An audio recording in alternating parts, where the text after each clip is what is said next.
Hello, beautiful soul family. Rebecca here, your vibe mentor. Welcome to another episode in the Connection Point series where I'm super excited to introduce you to Sara. Sara is a certified professional organizer and has been in the industry for 20 years. She's not a therapist, but she has been called a stuff therapist.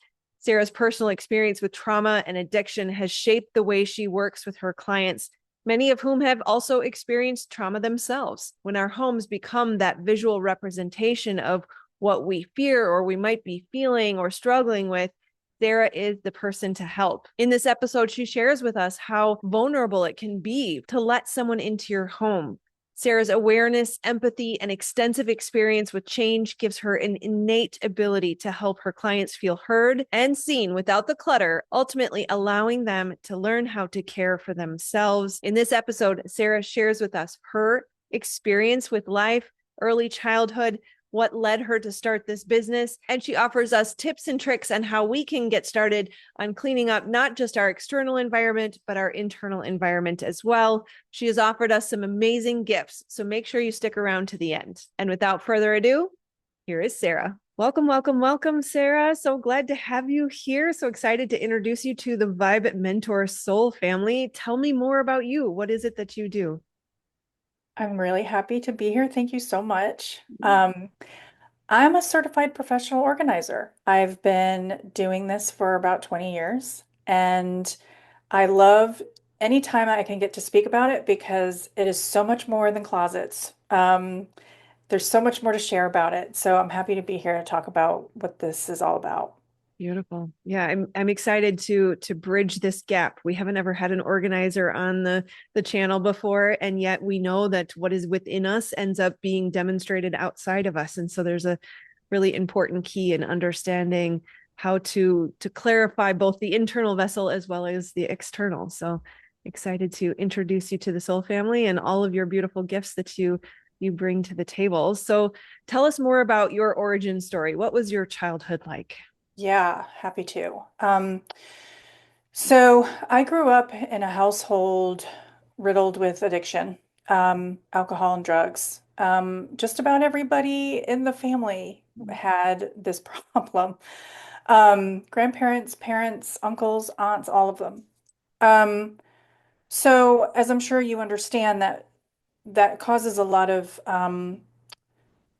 uncertainty, a lot of not feeling safe. A lot of, I was a child that was sort of disappeared into the background. I really kept quiet. I really didn't get a lot of attention. I was sort of left to my own devices. That was kind of my role in the addiction of it all. My sister played a very different role. Mhm. Um, so neglect, I think, is the best word for it. It was just a lot of leaving me to my own devices, my own thinking, my own childish young thinking was all I had. And um, and interestingly, looking back, it's really kind of where my organizing journey began because I actually would organize a lot in my room because I think I knew right away it made me feel comfort. And other aspects of it were there too, but it really pleased my father to be like that. So that helped, of course. But organizing was just kind of a thing that I did, which sounds kind of dorky, but it was what I did. So um, that's the gist of my childhood Yeah. history. Yeah. It's funny you didn't share the organizing piece when we first talked, and I actually did that too as a child. There was a lot of You alone time. did. I did. I would tear apart my room and then reorganize it in a new way, maybe by color, by shape, by size. It was very interesting how it ends up being a control factor, a trauma Yes. responsive control to keep my environment orderly and to understand where all the pieces go. So very And that instant interesting. gratification, you're not getting it from anywhere else, but you're getting it in the environment. Yeah. Absolutely. Yeah. Absolutely. Yeah, and we're designed to co-regulate with other people, but when we don't have that, we tend to co-regulate with our own thoughts and our own environment. And so that's part of that engaging with the environment to create that sense of safety. Did you struggle a lot with anxiety or depression or any of those sort of later symptoms because of this upbringing? Oh yeah. Yeah. Oh yeah. Yeah. Um, I didn't know it was anxiety and depression. I didn't know for a long time. It wasn't until my mid 30s that I realized, seeing a pastoral counselor, she educated me on what that was. And it felt really good to hear that because I felt, oh, I'm not crazy. There's something about this, I um, always had anxiety.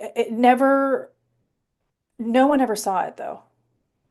No one ever could Yeah. see it. I was so good at keeping it in, Masking. um, which, as you know, is not good at all. Yeah. Yeah. Yeah.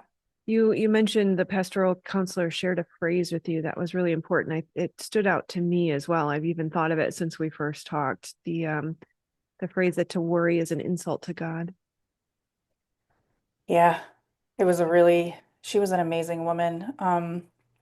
Unfortunately, she's passed away, but she came during a time that I really needed her, and it was about when I was getting married. And I was learning a lot about myself during that time. Mm, Um, and yes, she told me worry is an insult to God because I obviously worried quite a bit. And it did wake me up, um, to thinking like it just letting go.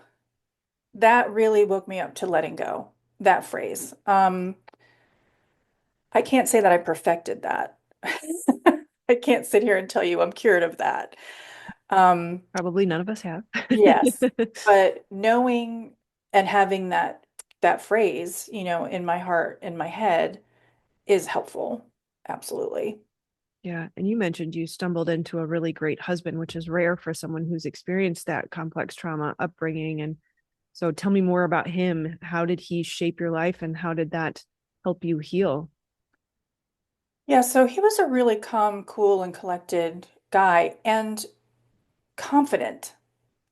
He won't say that, but he's quite confident. And I think I that was someone I needed because I was so used to drama. I was so used to chaos. I was so used to anger being the go-to emotion all the time and frustration. And he didn't have any of those qualities. And I think that's probably why and I didn't fall for him. It wasn't like I saw him immediately and we fell in love. It took work for me to realize like this is the type of person I need and want in my life. And I really let go and let it happen. And he helped me learn even more about my own anxiety and how much it affected my life.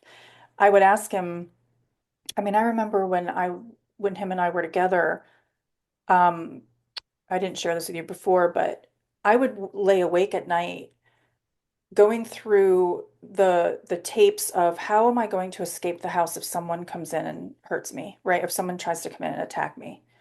I would go through and think of all the exits, how Mhm. I would open the windows, Okay. where could I go if something happened, right? And I learned from my pastoral counselor that that's anxiety. Mhm. I mean, it was mind blowing. And I remember sharing that with him and him telling me, I've never I've never thought like that. That doesn't ever occur to me. And I realized not everybody thinks this way. Yeah. Yeah. Not everybody stays up at night thinking like this. Yeah. And so I was really kind of in awe of him. And I was always asking him, like, what do you do when you have anxiety? And he doesn't have it like I do. It was just a lot I had so much to learn from him. Yeah. And I really enjoyed it. Did he have a pretty healthy childhood? He was an only child, um, you know, healthier than mine. Not hard to do, right? It's in, Not hard to do. it's interesting because you said he's confident and I would have probably said the same thing before I learned about nervous system and trauma and things like that. And what that sounds like to me in many of the different descriptors you've used is just that he's secure. that Secure. he knows he's safe, right? So there's that Yeah. the levels of the nervous system, right? That I mean, you could call it anxiety, but that's the next level of anxiety. That's hypervigilance. That's a fear, fight or flight fear center of the brain saying, how do we stay safe? Because there's that constant alarm bell going off Hmm. versus he was safe, especially as a single child, and I had an only child for 7 years, and man, they get everything they need. There's no unmet need. And so that secure attachment is what allows us to facilitate that later in life. So kudos to you for being able to tolerate a healthy relationship, because many times that's not easy for those of us who are habituated to chaos. It can feel more comfortable to be in chaos than it can feel to be in a secure relationship. So you did good. It's really, I appreciate you putting it that way. Thank you so much because I just knew I didn't want what I was living with. That's all I knew. Yeah. I just didn't want what mom and dad had. I didn't want it anymore. The drama was so intense all the time that I knew that I just didn't want it. Yeah. Yeah. Well, good for Yeah. you for escaping. What was sort of the breakdown to the breakthrough moment? When did you, was it the pastoral counselor, or was there anything else that helped facilitate this awakening in your mind's eye of realizing that life was not meant to be that way and that you could have this healthy, safe, secure attachment? Yeah, it was a combination of things that came together. So it was the pastoral counselor for sure. It was me having this relationship with my husband, knowing that I needed to get my mind straight or this wasn't going to work. I wasn't going to be able to Mm, maintain mhm, this relationship and have a child with this man and be happy. mhm. And then the my owning my own business happened relatively in the same time frame. So I had to grow up, you know, in a lot of ways. And I knew that I was holding myself back. I knew that the history that I had was going to affect my future if I didn't fix it. And I knew I didn't want any of that anymore. So I would say all those three things were the moment where I said, this has got to change. Yeah. What Yeah. tools did you lean on?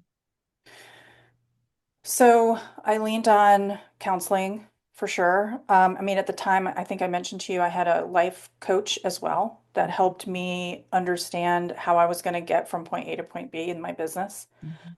Um, and I had great friends at the time that were my cheerleaders that saw I had a quality and just good cheerleaders for me at the time. I mean, I've never thanked them. I probably should. Um, And then my husband being there was a huge factor because I don't know that I could have done it without his support in the background. I mean, he was just like all the time, okay, go ahead, do it. There was never an allowance of me saying anything poorly about my performance. He just said, no, he was just always a very positive person about it. Awesome. Yeah. Yeah. And again, I have to give you some credit here, because for someone who was always on their own and it was all up to me to survive, to reach out for help and to be able to feel secure in those attachments is the path to healing. That we oftentimes can lean on that hypervigilance or hyper independence and think that I can do it all myself, or it's not safe to reach out for help. And so that's not common. So it's again, one of those very important pieces in facilitating the healing. So Yeah, and I'll say it's still not easy for me to ask for help. mhm. Like, Mhm. I'm giving you all the great stuff, but it was not easy. And I will say that these people were put in my life at the time I needed them, and I just accepted it. Yeah. I think because I just didn't know what else to do. Yeah. That Well, makes sense. Yeah. yeah. I mean, you've created a successful business. What was that like? Where were you at before you got into the organizing business? So I had graduated with a graphic design degree in college, and that was great. I loved it. I I turned that into like account management, project management roles Mm-hmm. where I felt really good in those moments because I was helping people. I mean, that's really, you're organizing people in those positions. Mm-hmm. But actually, I was there in that in that point of time, I actually lost my job as an account manager. And Mm, so I was kind of forced to make a decision there. You yeah. know, if I'm going to do this business, now is the time, and I have to make it work now because there's no money coming in. So there was this forcing of Yeah. me Yeah. doing it, that I don't know if that would have happened if I were, if I um, worked part-time and then I don't know if that would have worked for me. Yeah. Um, so then, I always knew I wanted my own business because I liked the autonomy. I liked working for myself. Um, and at the time, there were a lot of organizers coming out of the woodwork, and I thought that's interesting, and I want to try that. But I didn't really know then how deep it gets. So then I just fell in love with it when I got into the depths with my clients. So Beautiful. Beautiful. Yeah, there's that breakdown to break through again. Many times it looks like life is falling apart, but it's really falling into place. yes, Yeah. yes. Beautiful. So, was it challenging to start a business? And by the way, I have to say your website is gorgeous. So, people have to go look at your website. So, it makes sense that you are a graphic designer. You have that aesthetic eye for sure. So, what was it like to build Thank the you. business? Well, it was really healing in a lot of ways because I was doing for me Mhm, for once, mhm, right? Which I'd never done. And I was doing it my way and I was doing it with support. And so I was really just motivated. Like I would take on anything. I mean, I was doing sales, mhm. which I'm not a salesperson. Yep. Like I laugh about it to this day. I'm not a salesperson, but I just knew that's what I needed to do to get the job done. But I also knew my quality and the value I brought. So the sales didn't come so hard. And I was learning about being magnetic and finding the right people and just knowing who I wanted to work with and who I didn't. And it was, it still is that amazing to be in my own business, to have that control of things. I mean, it's scary too. Let's not mince words. It's scary because sometimes money's not coming in. But I love being my own boss. I love being the one to say, all right, you got to kick it into gear. What are you going to do now? I love that part of it. Autonomy, freedom. Yeah, no one can tell me that I did it wrong or bad except me. Mhm. And that feels good to me. Exactly. Yeah. Beautiful. Tell me more about your business. What is it like to work with people who need organization? What are some of the common challenges that you see that lead people to needing you? Clients call me when they're in their most vulnerable state. Um, I honor that quite a bit. I mean, it is an honor to that I am allowed through the front door. Um, there are constantly tears. There is constant negative self-talk. It's mostly women. I mean, I do work with men, but mostly women that feel they should be able to manage their homes better. Um, I found out pretty quickly in this business that the making things pretty is just not what this is all about. I mean, being able to support them in a way that they could stop defeating themselves. That became pretty quick for me to learn. And I knew that when I went into their home, I couldn't bring my own drama in with me. I had to check myself outside the door. Mm, And if I was drained, if I was overwhelmed, if I was feeling chaotic in my own life and I brought that into their environment, I'm not helping them. I needed to be free from that. And that's what they needed me for. They needed me to be there to be that voice of reason, to actually listen to them and understand really what the underlying problem is or what the underlying concerns are that they have. mm, It could be anything. I mean, it could be um, they can't make dinner because the kitchen's such a mess and they just feel like they're a horrible mother because of it. And it's like the fact that I can tell them I work with moms all the time that have the same problem. I mean, that in and of itself helps them understand that, okay, I'm not alone. Mhm. Um, so that's where I think the rubber meets the road for me in the sessions that I have with my clients. Um, and I'm not sure I answered your question. Yeah, no, I think that's a beautiful, um, important point to understand that we're not alone. That's kind of the whole point of these videos too, is just the reminder that we're all in this together. We have all experienced something similar, even if it's a different flavor of it. And so you mentioned some struggle with self-talk or lack of compassion for themselves, lack of self-love, thinking they're a bad mom. What other causes do you see that lead people to need your services?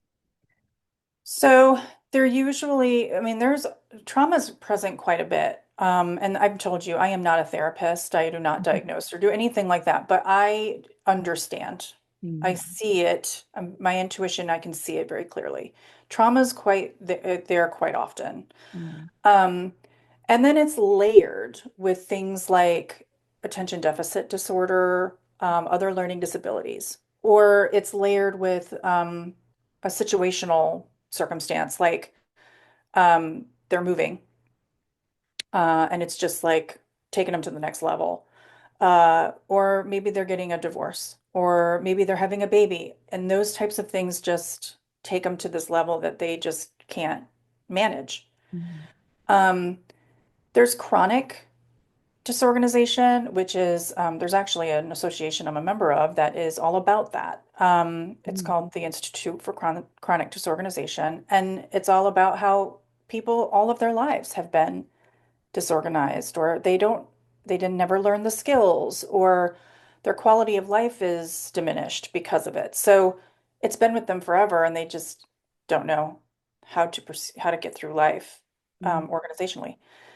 And then there's hoarding, which, you and I talked about. That's the trauma level. That's where a lot of that is coming into play. Um, and that's not work that I do very often. I mean, I will do it here and there, but it's pretty intense most of the time, and it requires quite a bit of self-awareness, which isn't often the case. Yeah, yeah. So, Yeah, you mentioned you were on the show Hoarders. season two, I was in about 4 episodes, and it was quite an experience. Mhm. It was, it's not the experience I want most people to have, only because these people are in crisis mode. Mhm. So it was difficult for me to do it because I knew it wasn't going to be long-term help. It was a very short-term support, but they were in crisis. They were going to lose family. They were going to lose their home. Something bad was going to happen if they didn't clean up. And so they needed someone like me and a therapist to come in and help. And so I was happy to give them a chance to restart, but I was also sad that I couldn't continue the work because the work was in other areas. It wasn't something that I could continue with, but they did offer aftercare Mhm. to a lot of the people on the show. So that was nice. Yeah, it's good that Yeah. they have that level of integrity and responsibility. And again, it goes back to the point earlier, as within, so without, right? That as we accumulate these traumas, because our body is the cup, right? The diathesis model in psychology, our body is a cup and our trauma is the water. And when we have too much, we spill over. It's a very simple concept, but we don't realize that we're doing that with our life experiences because nobody told us how to empty the cup. And so it's unfortunate that they're already full and at capacity, but that is what calls in that crisis experience. Is they just at a subconscious psychological spiritual level, there is a beacon of I need help being sent out to the universe that says I can't take anymore. And so there's something Mm. that kind of forces them to address it. So sad and unfortunate, but it again, what a beautiful gift that you can be there to support them with an open heart and an understanding that it's not just about your strength or your smarts or your abilities to keep a house clean, but that you need the compassionate witness. I think we talked about before how healing that can be and that you are that gift for them. Oh, absolutely. Absolutely. And there are organizers that don't go that way. You know, they are there to make pretty, and that's great. But there are also organizers who are like me that, yeah, compassionate witness is absolutely Yeah. where it's at for me. Yeah. Yeah. I see you. I see your heart and your goodness. And I think you also used the phrase last time I talked to you that just the demonstration that I see you and I still am going to show up for you. And I come back. Yes, I Yeah. come back. Yeah. And I'm in your what they call their mess with them, and Mm-hmm. I'm not making comments or faces or you know, sly Yeah. remarks. Yeah. It is what it is. I often say for me, professional organizers are like mirrors. Mm-hmm. And so when they are feeling, I can tell when they're feeling sad or feeling stressed or feeling overwhelmed. I can stop and say, I notice you're feeling overwhelmed. Yeah. What do you need right now? Yeah. And if, I mean, that in and of itself, like just someone else noticing it, um, and them being able to say, I think I need to stop, or no, I need to keep going because I'm not, you know, it's not going to get done, or yeah, I need a glass of water, whatever it is. And I can just say, okay. And they feel empowered. There's a lot of empowerment that happens during those moments. Tremendously healing too. I know in my early healing days, someone would ask me what I needed, and I didn't even know how to answer that question. It wasn't something that I ever asked myself or even was aware that I had a need. So you're modeling for them again through that mirror. Right? Are you okay? Monitor your own internal environment and meet that need. And then that's where, our energy drain tends to be, is if we're just not listening to what's happening.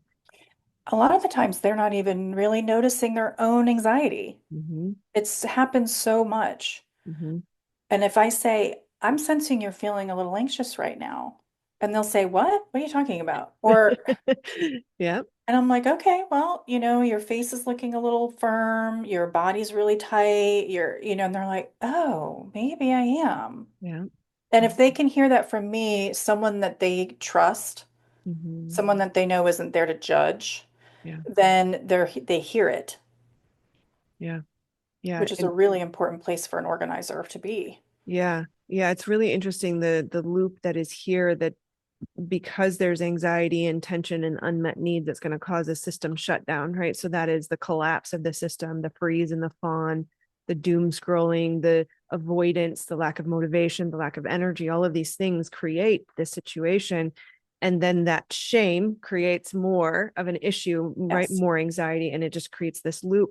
And it's interesting because Brene Brown will say that shame cannot survive being spoken. And while they're not speaking it necessarily, you're coming into it and you're seeing the thing that they are ashamed of. And so you're bringing that to the light and helping it dissolve, right? Just by that compassionate, loving witness showing up for them.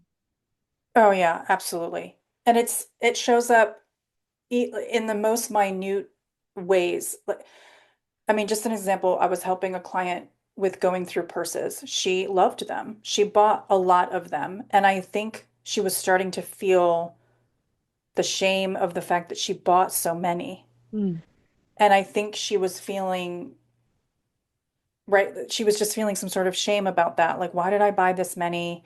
What was I think? I mean, these things come out of their mouth. What was I thinking? Why did I buy this? Oh my gosh, I have four of these. Why? Why? And so yes, you're actually digging it up, but you're seeing it just by organizing purses, mm-hmm, right? And mm-hmm, so then she was starting to backtrack. She was really getting stressed, and she was like, I need to get a water. And she left the room. mm-hmm, She immediately left the room. And I knew at the moment, okay, she's having a hard time with this. mm-hmm, And it's okay. But like you're saying, it was something triggering. mm-hmm. And if I wasn't there would have been a very different result. Yeah. Maybe another purse. Another purse. It's the coping mechanism, right? So Yes. her leaving the room is the run response of the activated nervous system state, Right. which again is super fascinating because you're in that space helping hold her through it, right? At an energetic level, at a nervous system level, you're helping her go through the process instead of avoid and hold it into place. So Yeah. I That's just want right. to echo how powerful you are and how amazing it is a gift that people can call you into their homes for your help. So, Thank you. I think it's yeah. really powerful. Yeah. Yeah. You're doing good work. What are some of the top tips you would offer a client who is in the position of needing your assistance? Someone who has a disorganized home and can't seem to get on top of it on their own. What would you offer them? Because I know sometimes picking up that phone can be really difficult. What would you suggest in that in between moment before they actually ask for help? Yeah. So as I think people hearing this will understand, it's a very personal experience. So doing your due diligence and finding the right person is a very good thing. So calling somebody, several somebodies to see if there's a fit is a huge service to yourself. Not everybody's going to work the same way. And so, but when you find it, like I did my pastoral counselor, when you find that person that speaks your language and understands you, you will move mountains. Mm-hmm. And so do your due diligence and take the time to find someone who will work well with you. Um, I also like to say, focus on your strengths and not your weaknesses. It's cliche, we always talk about our weaknesses and we always focus on those, but that's there are strengths that my clients have that I do not, and vice versa. So I love to share and remind them of their strengths any moment I can get because that's where the focus should be. And it's okay that you don't manage a home well. But what do you do well? You're present for your child. You're a really great cook. You're really good at keeping plants alive, like Mm-hmm. anything like that. Mm-hmm. So I like to remind people that, just because you can't keep a home organized and clean doesn't make you a horrible person. Um, and I like to remind people to, speak to yourself out loud because if you heard what your head was actually saying, the bad thing, if you say it out loud, it sounds horrible. Yeah. Yeah. I wouldn't, So you wouldn't speak to a friend that way. that's right. Yeah. That's right. I love that you bring in the strengths piece because that's so, so important. And we're in this society of individuation and independence, and yet we're made for collaboration. We're literally meant to, right? They say it takes a village, or even the highest state of the nervous system is love and connection. We need to co-regulate with another nervous system. And so to expect yourself to be everything for everyone is an unreasonable expectation. And they say that you could spend a whole lifetime trying to fix your flaws and not really get very far, versus if you focus on growing your gifts, you will excel and succeed. And so allowing yourself to ask for the help, right? Let your strength may be my weakness, and so my weakness is actually opportunity for connection, where I get to say, hey Sarah, will you come in and help me, and I can offer you whatever gifts I have, as and we come together, and that's that security, that's that confidence, right? That's that stability of the nervous system. So it's actually the greatest sign of strength, I think, to ask for help. So Yeah, and if my clients just, I mean, I tell them as much as I can, but they teach me so mm-hmm. much. Mm-hmm. Yeah. If they just realized, Yeah. we're teaching each other things all the time, Yeah. and I value what you're teaching me just as much as, I would hope you value what I teach you. I mean, it's reciprocal. Absolutely. Yeah. Absolutely. I don't know if you know him, but he's a well-known entrepreneur, Alex Ramosi. He says, as you do the work works on you. Mm, Right. And that yeah. applies when you're building the business, right? You're growing all of these strengths and facing all these fears and uncovering the shadows and facing the shame and all that good stuff. But also when you're helping someone, they tend to deliver the message that you needed in that moment, and you're offering the same. So it's such a beautiful gift. Again, collaboration, connection, so important. So And I even forget the value of the collaboration piece. I mean, that is important in the work that we do. Like you said, you need community. yeah. Isolation is not working here. Nope. Um, Nope. and that's exactly what we do. We bring another person into the mix, and that makes it a lot more fun, to be honest. Yeah. Yeah. Yeah. In fact, they say one person can experience the same event, one with a person and one without. So one individual has support and one individual experiences it alone. Same individual, same experience. The brain will experience the changes, the brain, the nervous system, and the body of trauma if it does not have support, if it is alone. Right? Yes. Versus if we have somebody to help us through it, to talk through it, to lean on, to co-regulate with, they don't experience the same changes in the brain and body. That's so fascinating. Again, just pointing to how much we need each other. Yeah, which brings us back to my childhood, Yeah. right? Mm-hmm. The Mm-hmm. aloneness Yeah. and what I experience, yes. Yep. And the anxiety and the hypervigilance, and it's all up to me, and I got to figure it out, and control, and yeah, Yeah. all the things. Well, that leads us to the beautiful gifts that you have to offer. I'm super excited to do the brain dump PDF. So tell us I'll- more about what you are bringing to share with the community today. yeah, so I call it the brain dump. It's what I do in sessions with my clients a lot. And I just thought I can put this on a piece of paper and people can do it on their own. Mm-hmm. Um, but when you vocalize or put on paper the things that are all in your head, just put them all down. It can be really helpful. It can be validating. It can just help you obviously clear your mind. But then, it just takes it a step further, and then you can pick and choose the most important pieces, which might be the most difficult part for a lot of people. It's how do I decide what to do next with all of this? And I'm often in that position with my clients where, all right, we dumped everything that you're thinking. What are we going to pick next? And when I'm with them, I can help them determine that, and you know what? Sometimes you may pick something that's not the best thing to pick. It's okay. You're doing something that's been in your head and you're getting it out. So Mm-hmm. the brain dump worksheet just kind of helps you dump it all down onto paper and then helps you pick just two or three of those things to focus on. And then you write down what those steps are. What are those things that I need to do to get that one thing done? And just the act of writing it down and thinking of it in that way hopefully helps you with getting it done. Yeah. Yeah. Yeah. Sounds like you likely have a lot of clients who are dealing with that lower um dorsal vagal state of the nervous system, which is usually fawn and freeze, right? I can't make a decision. I can't move. I can't do anything. I can't find the motivation. I think I said that twice, so clearly it's important. Hmm. So just to highlight that if you're already in that state, it's not about picking the right thing, right? Just pick a thing. It doesn't Just matter. pick something. Anything. It doesn't matter if it's right or wrong. You can pick a different thing later. It's all about just making a move. And so that's Even if it's the simplest thing on the list, yeah, yeah, taking out the trash. yeah. That's it. There you And go. then you're implanting these positive notes, right? That you've Mm-hmm. accomplished something. Mm-hmm. And I mean, that literally happens in sessions too. Like as we're working, we are implanting these positive things, and then you're learning, I can do this. Let's do more. And Yep. it just starts to feed on itself. I see it happen every time I'm working with somebody. Yeah. And it feeds on itself and it builds and it gets better and it gets better and it gets better.